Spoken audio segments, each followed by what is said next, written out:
Bueno, fuimos al entierro exacto a las 4 de la tarde y nos fue imposible estar aquí. Pero hoy con un poco de dificultades, pero aquí estamos para seguir sirviendo al Señor de una manera muy especial. La verdad es que sí es un privilegio vivir para Dios, honrarle a Él. Hay dificultades grandes en la vida, pero nuestra dependencia es en Dios. Esperamos llegar hasta el final. Yo les decía el miércoles, puede ser la última vez. Pues la verdad es que he estado bastante mal, sin energías físicas, ni mentales, ni espirituales, hablando en el sentido de un agotamiento. Pero gracias a Dios aquí estamos, seguimos en la lucha, sirviendo al Señor. Bueno, un día hice un voto, fue exactamente el día que me retiré del fútbol. Fue un día viernes, mire que parece que fuera una coincidencia. El viernes, un día viernes 6 de junio, recibí al Señor como mi Salvador personal. Y un día viernes, sí, no tengo la fecha, tal vez fue como en el mes de agosto, algo así, yo me convertí en junio, julio, creo que como en el mes de agosto. Un día viernes me retiré del deporte. No sentí en mi corazón continuar en ese, bueno, para mí como cristiano, aproveché mi tiempo sirviendo al Señor, no distrayéndome. Sacó del Señor de mi corazón eso, y nunca estuvo enraizado en mi corazón la política. Son cosas grandes que Dios hizo en mi vida. Y ese día que me retiré del fútbol, yo le dije al Señor que me iluminara, que me enseñara su palabra, que fuera Él mi maestro, y que yo le iba a servir hasta que ya no pudiera. Pues así es la promesa.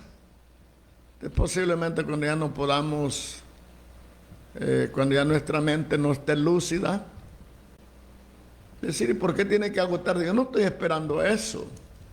Permita a Dios que termine mi carrera predicando el último mensaje. Pero esos son gustos que yo no los puedo pedir.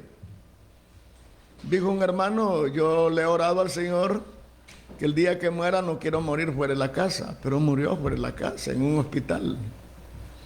Porque ahí depende de la familia a veces y no la opinión de uno, ya cuando ya no se puede. Entonces agradecemos al Señor porque más de 51 años hemos estado al servicio del Señor en la evangelización, en la edificación de las almas, ayudando a las personas a vivir la vida fiel, indagando en las Escrituras continuamente. Qué bonito es en la madrugada leer la Biblia con una mente fresca, después de haber orado un tiempo suficiente en la presencia de Dios, que hay tantas necesidades. Hay gente que no ora. Mire que llegan a la iglesia, se arrodillan y ahí se sientan a platicar. No oran. No tienen hijos por quien clamar, no tienen familiares por quien pedir, no piden ni por la familia, peor por los demás. Y uno tiene la tarea de orar por los gobernantes del mundo. Debemos de orar por el presidente de Ucrania, de Rusia, que Dios quite esa mente diabólica de guerra en ellos y puedan refrenar, pero han matado miles. La tarea del diablo, mandar gente al infierno. La gente con armas, bueno, con algunas excepciones, ha de haber gente para Dios, pero la mayor parte de la gente lucha con coraje, con violencia y con venganza. Entonces, orar por las grandes potencias que dominan estos países, que se hace lo que ellos dicen. Y normalmente en todos estos países latinoamericanos, los presidentes son títeres de los norteamericanos, así como son títeres de los empresarios, ¿verdad? Pero no crea que un presidente que está ahí gobierna la empresa privada, y la empresa privada manipulada por los organismos internacionales, metiendo presión, de manera que los gobernantes gobiernan para las élites altas y no para el pueblo bajo y humilde. Bueno, ¿a qué vino usted a hablar? Bueno, a dar testimonio de la gran verdad, de la gran verdad. Alguien me mandó un mensaje y dice, nunca antes ha habido tanta violencia y tanta situación difícil. Un profesor dice para 50 alumnos, un doctor para 500 personas y no sé qué más puso. Y yo le dije, en el pueblo de Dios no hay corrupción. Esto siempre ha sido así desde que yo tengo uso de razón. Todo el tiempo ha sido lo mismo. Nada más que los que están abajo, lo que ellos no hicieron, quieren que otros lo hagan. Y cuando estos salgan, van también de nuevo a las calles a pelear por lo que no pudieron hacer. Entonces, el mundo es un mundo totalmente corrupto, degradado, espiritual, moral y en todas las áreas de la vida. Corresponde a los cristianos vivir la vida de Cristo. Pero en esta tarde, al leer la Biblia, yo quiero compartir en el libro de los Hechos, capítulo 9, después de haber matado a Esteban y después de haber ido ya, cuando la iglesia fue perseguida, huyeron, y por donde quiera que iban predicando, entonces nos quedamos en Samaria.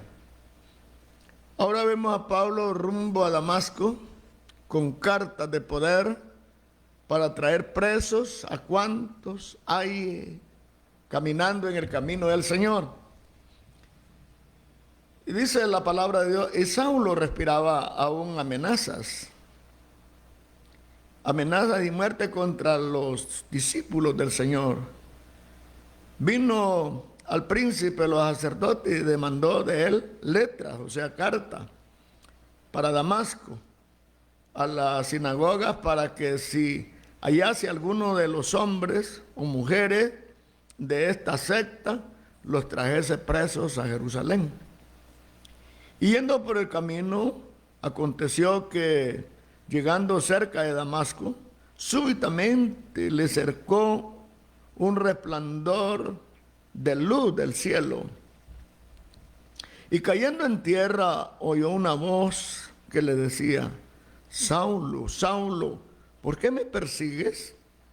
Y él dijo, ¿quién eres, Señor? Y él dijo, yo soy Jesús, a quien tú persigues. Dura cosa te es dar con coces contra el aguijón. Él, temblando y temeroso, dijo, Señor, ¿qué quieres que haga? Y el Señor le dice, levántate y entra a la ciudad y se te dirá lo que conviene hacer. Y los hombres que iban con Saulo se pararon atónitos, oyendo a la verdad la voz, mas no vieron a nadie. Entonces Saulo se levantó de tierra y abriendo los ojos, no veía nada, a nadie. Así que llevándole por la mano, metiéronle en Damasco, donde estuvo 3 días sin ver, y no comió ni bebió. Y había entonces un discípulo en Damasco llamado Ananías, al cual el Señor dijo en visión, Ananías, y él respondió, heme aquí, Señor. Y el Señor le dijo, levántate y ve a la calle que se llama La Derecha, y busca en casa de Judas a uno llamado Saulo de Tarso, porque he aquí, ha visto en visión a un varón llamado Ananías, que entra y posa la mano encima para que reciba la vista. Entonces Ananías respondió, Señor, he oído a muchos acerca de este hombre. Cuántos males ha hecho a tus santos en Jerusalén.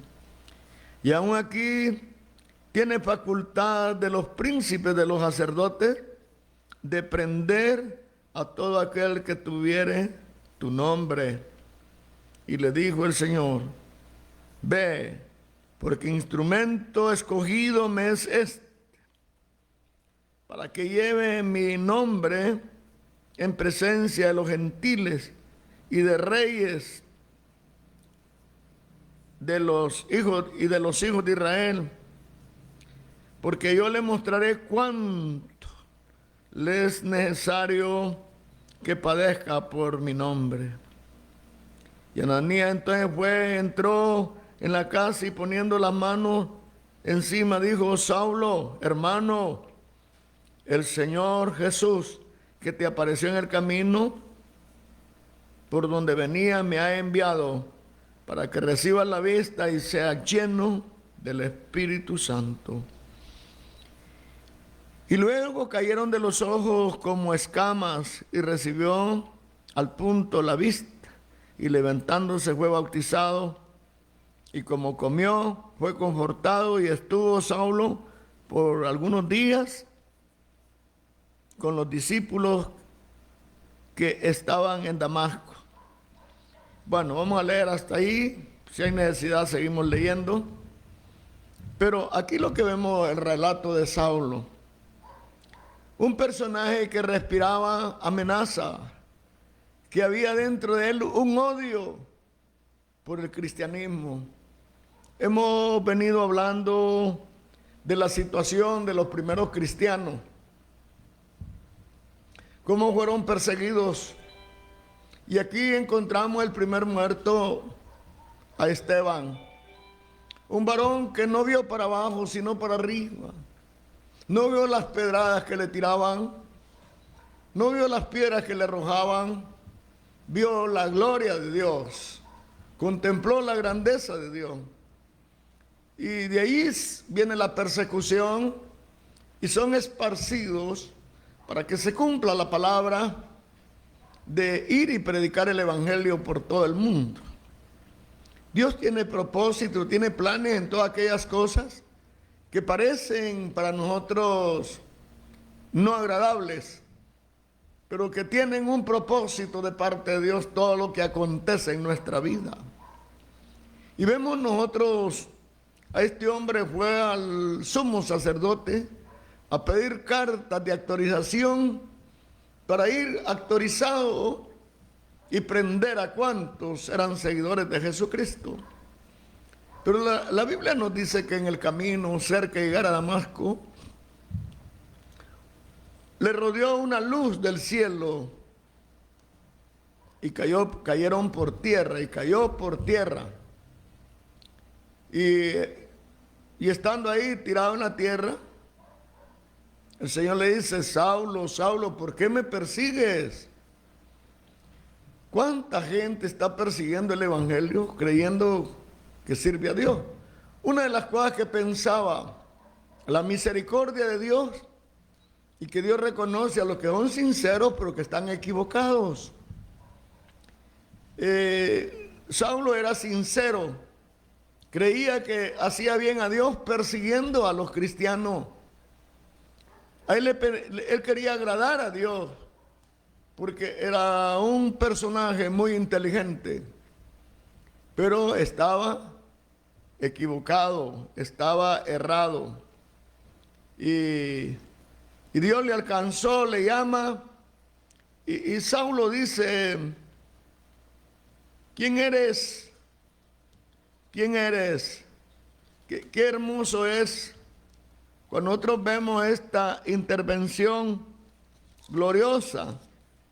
Y este varón dice: Señor, ¿quién eres? Yo soy Jesús a quien tú persigues. Y luego exclama: ¿qué quieres que haga? Qué bonito un encuentro con Dios. Todos más de alguna vez estuvimos equivocados y contra el evangelio. Nos burlamos de las cosas de Dios. Tuvimos en poco las cosas sagradas. Dice Pablo aquí en esta porción de la Biblia. Vamos a leer el versículo 2. Dice: doy gracias, 1 Timoteo 12, 1:12. Doy gracias al que me fortificó, a Cristo Jesús nuestro Señor, de que me tuvo por fiel poniéndome en el ministerio, habiendo sido antes blasfemo y perseguidor e injuriador, mas fui recibido a misericordia, porque lo hice en ignorancia, en incredulidad. Mas la gracia de nuestro Señor fue más abundante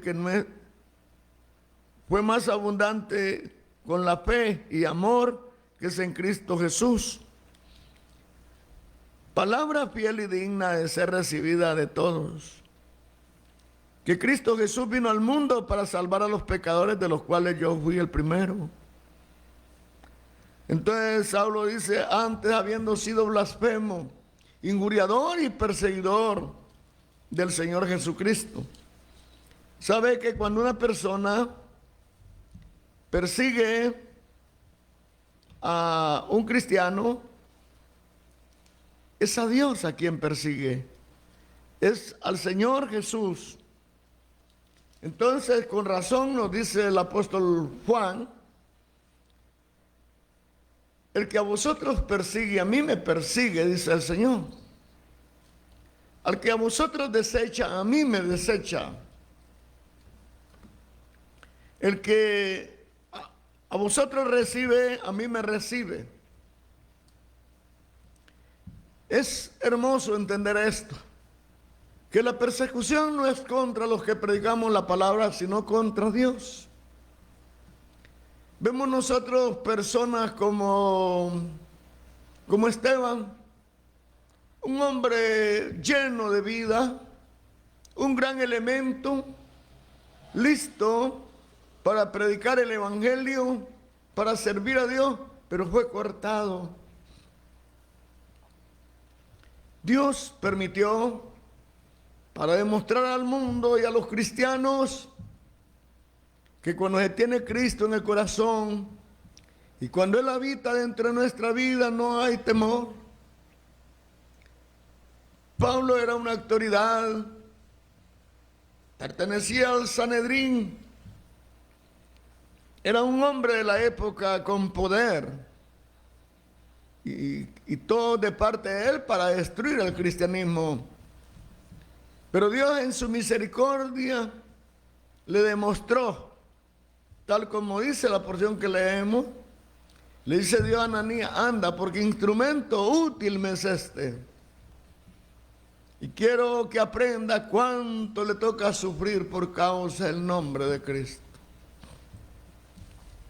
No nos relata la Biblia ningún hombre que haya padecido tanto como el apóstol Pablo. Vamos a seguir leyendo eso. Mire, Pablo fue azotado con vara, fue apedreado, fue dejado por muerto, arrojado a la playa como muerto, le arrastraron ahí. Se predicaba a un pueblo que a él pertenecía, a los judíos, pero eran sin misericordia. La bondad de Dios no había fluido en sus vidas. Y este Pablo, de manera gloriosa, maravillosa, vemos nosotros esa grande bendición, esa grande fortaleza para sufrir todo lo que le tocó sufrir. Y en un relato dice: en peligro de los de mis hermanos, en peligro de ríos, de ladrones, azotado con 40 azotes menos uno, más de una vez, apedreado, encarcelado y por último decapitado. Pero no blasfemó contra el nombre de Cristo. Él tenía gruesas cadenas en sus manos y dijo, soy embajador en cadenas. Estoy preso, dijo, pero la palabra de Cristo no está presa. La palabra de Dios debe de correr. Este varón va como un perseguidor. Perdió la vista. Y después de 3 días la recobró. Se mantuvo en ayuno y oración. Y miraba a un hermano llamado Ananías. Y Dios lo manda. Qué lindo es la experiencia de un hombre que tiene un encuentro con Dios. Va de victoria en victoria, tal como Pablo dijo, de triunfo en triunfo. La vida del cristiano es una vida victoriosa. No importa las dificultades, no importa los problemas. Pero ahí vamos de triunfo en triunfo, de victoria en victoria. Cada día alcanzando mejores niveles en la vida espiritual. Logrando ponernos en los niveles más altos de la vida. Conociendo al Señor. ¿Y de qué manera conoció Dios? Lo tumbó por tierra. Y sin ver nada, él preguntó, ¿qué quieres que haga? Dios tiene un propósito para su vida, tiene un propósito para mi vida. Es por la misericordia de Dios. No es porque nosotros éramos lo mejor del mundo, porque éramos lo mejor de este valle. Éramos lo peor, éramos lo vil, lo menospreciado, lo que no valía nada, lo que no tenía ningún valor. De ahí nos levantó el Señor para servirle, para honrarle, para agradarle. De ahí nos levantó el Señor para que honráramos su nombre. ¿Cuánta gente trae deshonra al Evangelio? Gente está en la iglesia, son como pericos, va de hablar y de hablar. Va de hacer bulla. Pero no hay una experiencia en los corazones de ellos. No hay una experiencia en su vida. No hay en verdad un deseo de ser como Cristo, tal como dicen los senderos de santidad. Es mi deseo ser como Cristo. Es mi deseo servirle a Él. Es un deseo profundo de agradar a Dios. No estamos aquí al servir a Dios esperando que nos evalúen, a ver qué dicen de nosotros. No, hermano. Debemos de tener una alta autoestima de nosotros. Somos servidores de Dios. No esperamos el calificativo de nadie. Alguien diría, ¿le hace falta? Pues claro, yo sé que me hace falta, entonces voy a mi maestro y le digo, aquí estoy, ayúdame. Necesito más de ti. En estos días que son malos, días de perversidad, días de maldad, que no las va a detener ni Pedro, ni Juan, ni nadie, ni cualquiera que se postule como el redentor de este mundo, no podrá cambiar, ni los organismos internacionales, ni de ninguna índole. Vaya el hombre para donde vaya, no hay cambio. Todos quieren estar bajo el dominio, por encima y dominar al mundo. Todos. Así ve la PAN de Estados Unidos, dominar todo. De Rusia, de China y de todos los países, de las potencias. Estar por encima de los demás. Hacer y deshacer como a ellos les parece. Sin poner la mirada arriba en el Señor. Pero Dios nos ha levantado a nosotros para que brillemos en este mundo de corrupción. La gente quiere callar para que no hablemos del homosexualismo, el lesbianismo, pero nadie nos podrá detener. Nada, ni lo alto ni lo bajo, ni cuchillo, ni hambre, ni cárceles, ni nada. Debemos de estar seguros que vamos a defender el Evangelio, predicando la verdad sin callarnos. No es tiempo de callarse, mire, hay que tener prudencia. Mire, ante el diablo no. Cuando alguien nos quiere callar por algo que es contra la Biblia, ninguna autoridad nos puede callar, al menos que nos ciegue la vida, nos encarcele, pero no nos puede callar. Estamos listos a someterme a las autoridades todo y cuando no esté contra la palabra de Dios. Pero las ordenanzas son contra la Biblia. Nosotros tenemos que entrar en una rebelión en contra de aquellos que quieren acallar. Los discípulos no se dejaron callar. Lo sacan de la cárcel a Pedro, lo amenazan, le dicen, ya no hables más. Ya no hables más de este Jesús. ¿Lo callaron? No. Lo volvieron a encarcelar, lo azotaron. Iban contentos y decían, agradecemos a Dios por tenernos por dignos de azotarnos, dignos de padecer por causa del nombre de Cristo. Nosotros no queremos sufrir nada. Queremos que todo sea bonanza. Miren, lo primero que Dios hizo es, lo primero es que Él le hizo fue,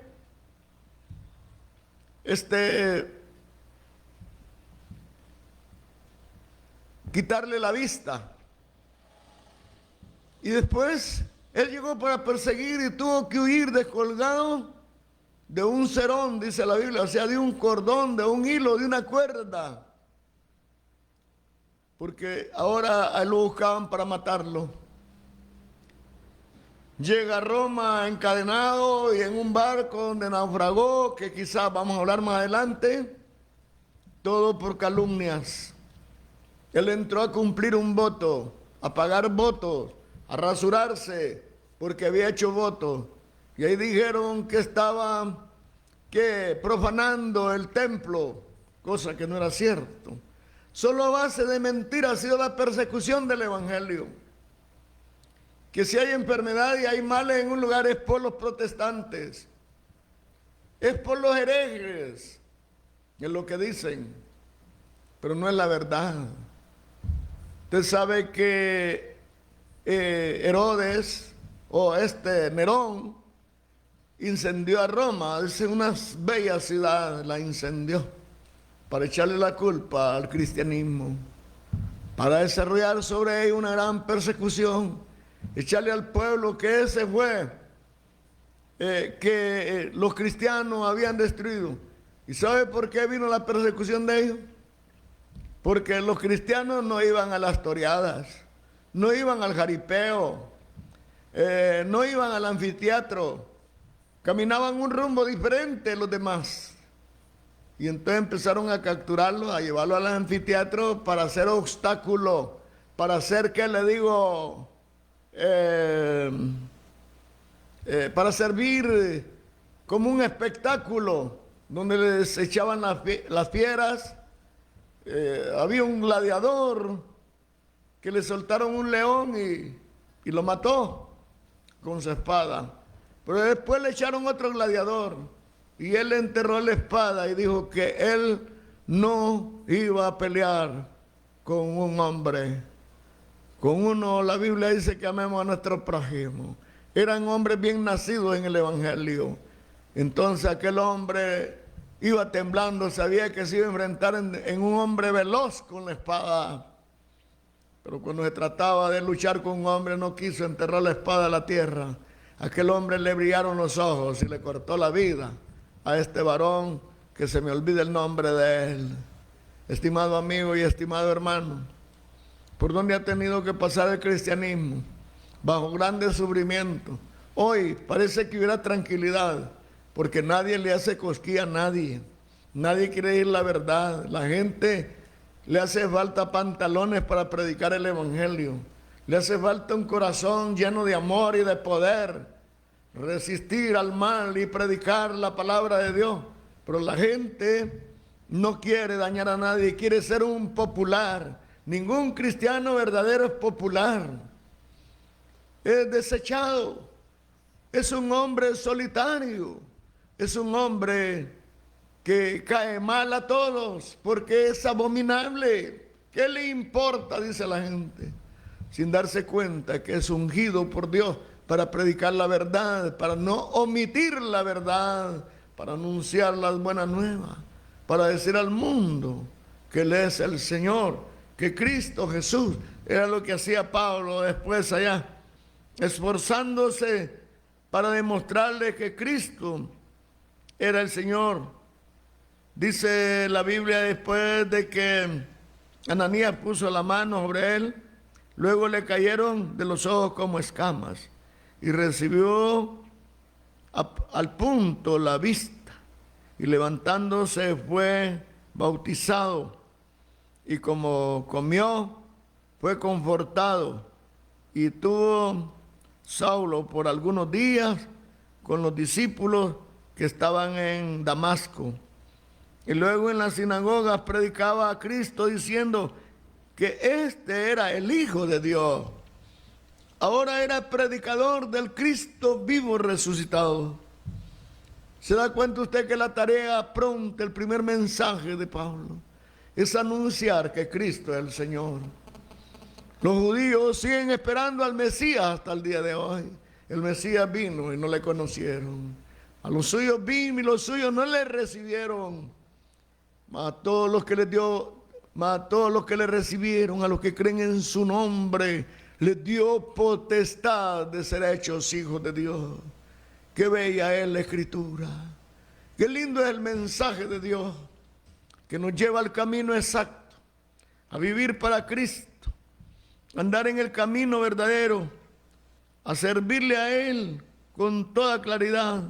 Y luego en las sinagogas predicaba a Cristo diciendo que este era el Hijo de Dios. No hay otro. Él es el verdadero Dios, el verdadero Hijo de Dios. Es al cual predicamos, del cual Pablo, después de ser perseguidor, se convierte en un predicador del Evangelio. Uno de los grandes predicadores en la Biblia. Un hombre que nos ha enseñado, que nos ha hecho llorar. Más de una vez he llorado estudiando la vida de Pablo. Qué maravilloso es. Este hombre salió con cartas de poder, pero el soberano, el todopoderoso, le dio vuelta en el camino. Y en una luz más resplandeciente que el sol, aún más brillante que el sol, lo dejó ciego. Luego la Biblia dice que le cayeron como escamas. Qué lindo es. Y todos los que le oían estaban atónitos, o sea, confundidos. Y decían, ¿no es este el que asolaba en Jerusalén a los que invocaban este nombre? Y a eso vino acá, para llevarlos presos a los príncipes, para llevarlos presos a los príncipes de los sacerdotes. Pero Saulo mucho más se esforzaba y confundía a los judíos que moraban en Damasco, afirmando que este es el Cristo.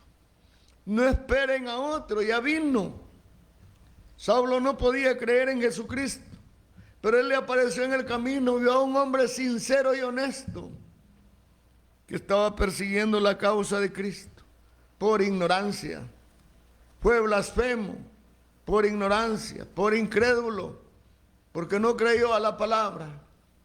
Pero Dios transformó su vida y lo convirtió en un eminente predicador del Evangelio, en un misionero.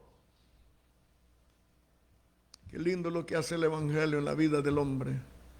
Cuando nosotros nos acercamos a Dios y venimos verdaderamente para servirlo. Y como pasaron muchos días, los judíos hicieron entre sí consejo de matarle. Mire que no hablaban de otras cosas, sino solo de matar a los seguidores de Cristo. Qué odioso se hace un creyente predicando la verdad. ¿Y qué es la verdad? Que Cristo es el camino. No hay otro medio, no hay otra manera. Solo la Biblia es el libro de Dios. Hay muchos libros escritos por hombres fieles que nos pueden ayudar, pero ninguno de ellos igual a la palabra de Dios. A veces uno deja de leer la Biblia para ponerse a leer un libro. Está bien leerlo, pero sin dejar la lectura de la Biblia, sin dejar las escrituras a un lado. Necesitamos empaparnos de la palabra. Necesitamos estar llenos de Dios. Y dice, hablaban de matarle. ¿Qué cosa? Más las malas acechanzas de ellos fueron entendidas de Saulo. Y ellos guardaban las puertas de día y de noche para matarle. Oiga, mire que Pablo tuvo varias amenazas. Esta sería la primera amenaza donde hablaban de matarle. Al seguir estudiando la Biblia, le quisieron matar también los judíos. Es tremendo. Entonces, los discípulos tomándolo de noche, le bajaron por el muro en una espuerta, dice, o sea, en una canasta. Vamos a dejar ahí nos vamos a quedar. Tuvo que salir huyendo. Un hombre que llevaba autoridad, pero al convertirse al evangelio se convirtió en abominable para los judíos. Ahora lo quieren matar. Hablaban de matar, le hicieron consejo. Guardaron las murallas, las puertas de la ciudad. No había lugar de escapar, pero lo sacaron por el muro en una canasta. ¿Para qué? Para liberarlo. Lo sacaron de ahí para librarlo. Y más tarde lo vamos a ver en Jerusalén, donde también le tenían miedo, porque era un hombre feroz, era un joven. La Biblia dice un mancebo. Pusieron las ropas de Esteban a los pies de un mancebo para que la cuidara. Ese mancebo era Saulo. Cuando la Biblia habla de un mancebo, está hablando de un joven. Estimado amigo y estimado hermano, vivamos para Dios, sirvamos a Dios en santidad, en pureza, sirvamos a Dios en castidad, vivamos para Dios limpiamente, vivamos para Cristo. Él es el camino, la verdad y la vida. Él es el verdadero actor de la vida, el que cambia el corazón. Cuando Cristo está en la vida, debemos de regocijarnos en medio de las circunstancias. No es fácil, a veces sentimos debilidades. Sentimos que estamos abandonados, pero son opresiones del enemigo, de Satanás, al cual derrotamos en el nombre de Jesús y nos oponemos a sus fuerzas y estamos en contra de sus malas acciones, clamando por la liberación de los pecadores, que oigan la palabra y reconozcan a Cristo como el único medio de salvación. Esta tarde, al relatar un poquito de la vida de Pablo, yo pensaba, debíamos sacar una historia y pum, pum, pum, la retransmitimos. Pero queremos que la palabra quede grabada en ustedes. Nosotros podíamos sacar un listado de acontecimientos a través del estudio de la Biblia. Pero no tenemos tanto interés en eso, sino que usted conozca paso a paso las Escrituras.